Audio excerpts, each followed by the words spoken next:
y te das cuenta de que llevas 3 meses sin ver a tus nietos, no porque vivan lejos, sino porque tu propia hija lo decidió así. Eso fue lo que me pasó a mí, y tardé mucho tiempo en poder decirlo en voz alta sin que se me quebrara la voz. Yo siempre fui la que llamaba, siempre, cada domingo, cada cumpleaños, cada vez que sentía que el silencio se estaba poniendo demasiado largo. Era yo la que decía, ¿cómo están? ¿Cuándo nos vemos? ¿Puedo ir un rato? Y mi hija siempre tenía una razón. Los niños con gripa, el trabajo muy pesado esa semana. El fin de semana ya tenían planes. Después, mamá, te aviso. Yo le creía, o me obligaba a creerle, porque la otra opción era demasiado dolorosa. Tengo 74 años y aprendí tarde que a veces lo que más nos duele no es la verdad, sino el tiempo que pasamos evitándola. El día que mi hija me dijo que no quería que viera a mis nietos, no fue con gritos, fue con una llamada de 10 minutos, voz fría, palabras medidas, como quien leyó lo que iba a decir antes de marcar.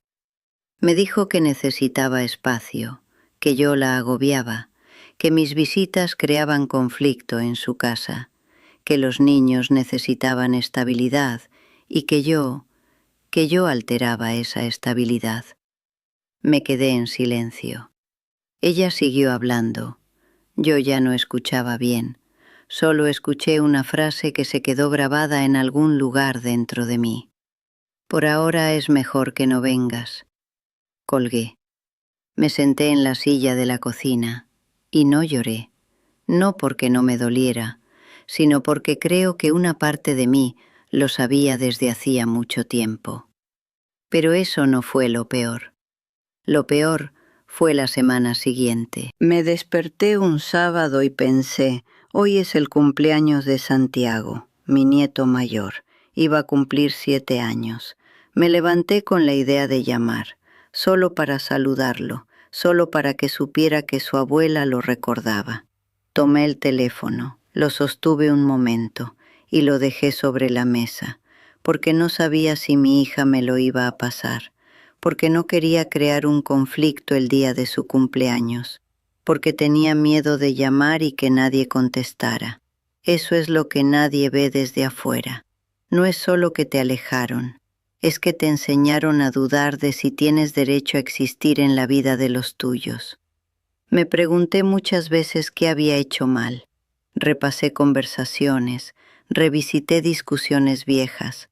Busqué el momento exacto donde todo empezó a romperse y me encontré con algo incómodo, con cosas que yo hice, comentarios que creía eran consejos y ella vivió como críticas, visitas que yo sentía como presencia y ella sintió como invasión, opiniones sobre cómo criaba a sus hijos que yo daba con amor, pero que llegaban como juicio. Yo nunca lo vi así en ese momento. Pensaba que era mi derecho, que era mi deber, que eso era ser una buena madre y una buena abuela. Pero el derecho de una madre no le quita el peso a una hija que ya cargaba demasiado.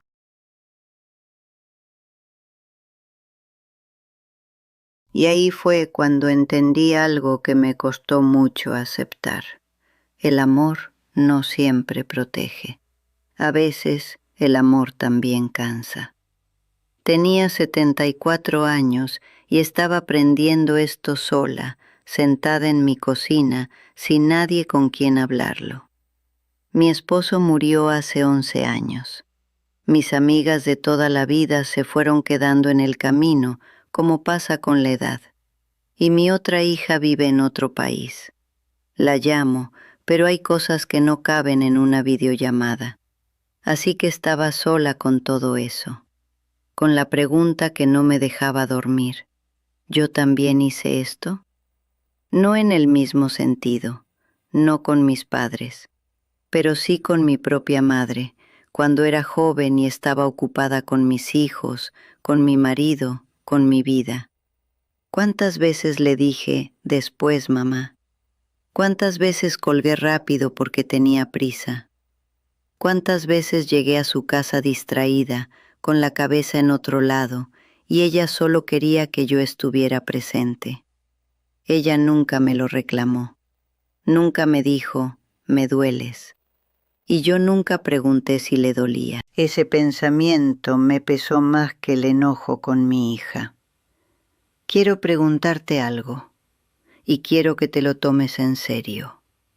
Si hoy dejas de llamar a las personas que amas, ¿cuánto tiempo tardarían en notar tu ausencia?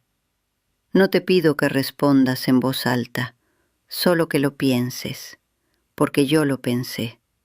Y la respuesta me enseñó más sobre mis relaciones que cualquier conversación que había tenido en años.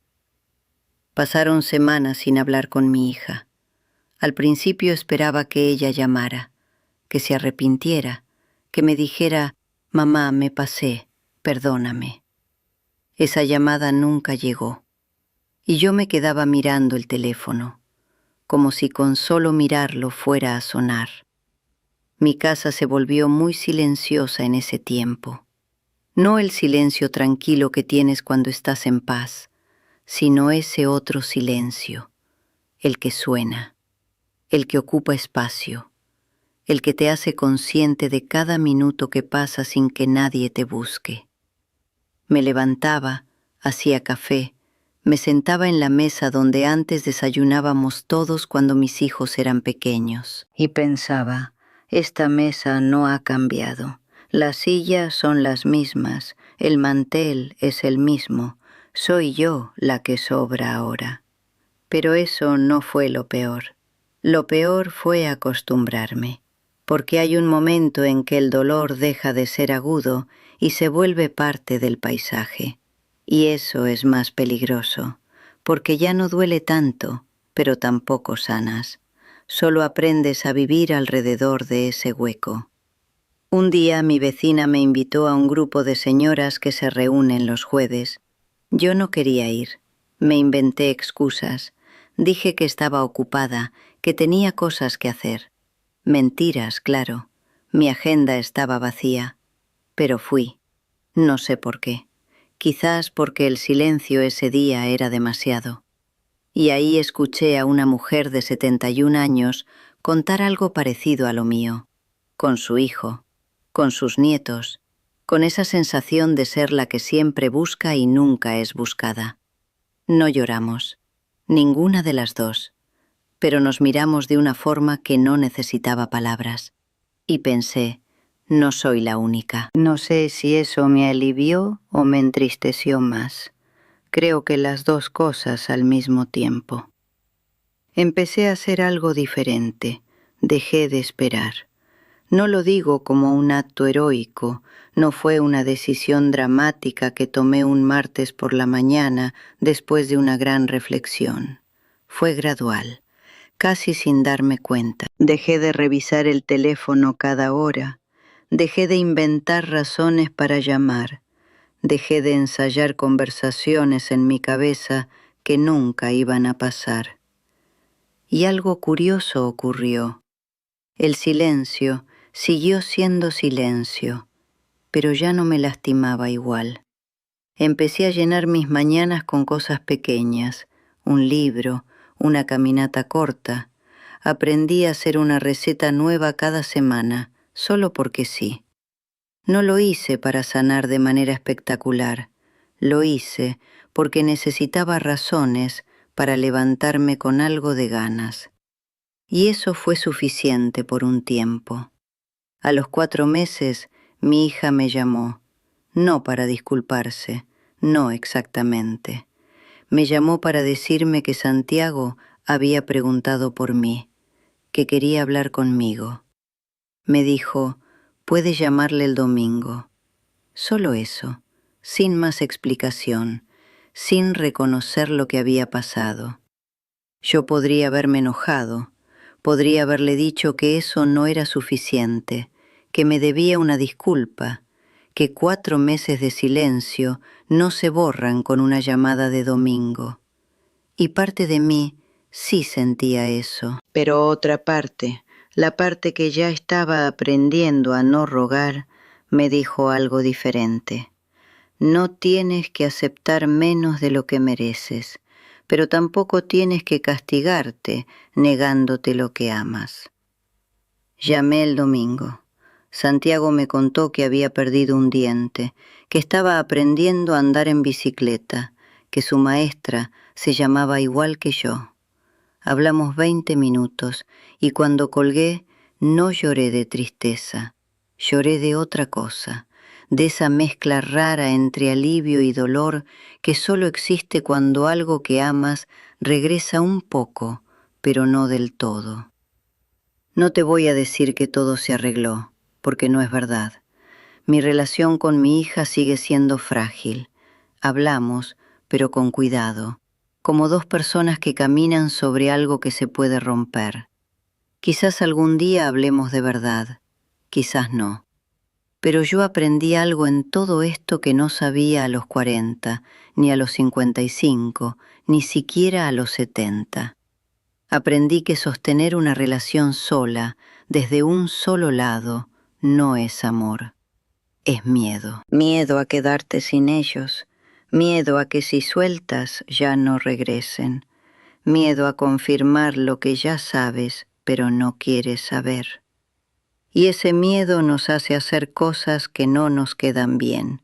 Llamar de más, disculparnos cuando no debemos, achicar lo que somos para que los demás quepan cómodos a nuestro lado. Yo hice todo eso, y al final el resultado fue el mismo, porque las relaciones que se sostienen por miedo no se sostienen, solo duran hasta que el miedo se agota. Tengo 74 años y estoy aprendiendo, tarde pero estoy aprendiendo, que mi presencia vale. No porque sea perfecta, no porque nunca me haya equivocado, sino porque soy una persona, con historia, con amor, con cosas que dar. Y si alguien no puede ver eso, el problema no está en mí. No digo esto con enojo, lo digo con la calma extraña que te da haber pasado por algo y haber salido del otro lado sin odio. Soltar no significa no querer, soltar significa dejar de lastimarte tú por algo que no puedes controlar. Puedes querer a alguien profundamente y aún así entender que no puedes obligarle a quererte de regreso de la manera que necesitas. Eso duele mucho, pero es la única manera de seguir viviendo con dignidad. Si tú también estás en esto, si también eres la que siempre llama, la que siempre busca, la que espera que alguien note tu ausencia, quiero que sepas algo. No estás sola, y no estás loca, y no es tu imaginación. Cuando el esfuerzo siempre viene de un solo lado, eso no es una relación. Eso es una costumbre que alguien decidió mantener porque tú se la hacías fácil. No tienes que romperte para que otros estén bien. No tienes que volverte invisible para que tu familia sea feliz. Y no tienes que esperar a los 74 años para entender esto. Aprende antes que yo. Hoy en la mañana preparé café, abrí la ventana y me quedé un momento mirando el patio. No esperaba ninguna llamada. No revisé el teléfono con ansiedad. Solo estuve ahí, presente en mi propia vida, que también importa, que también merece atención.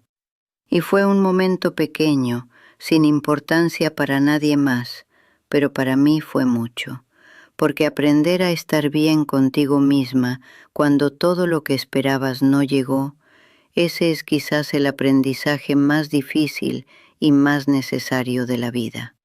A veces no es que no te quieran, es que se acostumbraron a que siempre estés, y cuando dejaron de esforzarse, tú seguiste estando, sin condiciones, sin quejas, sin irte.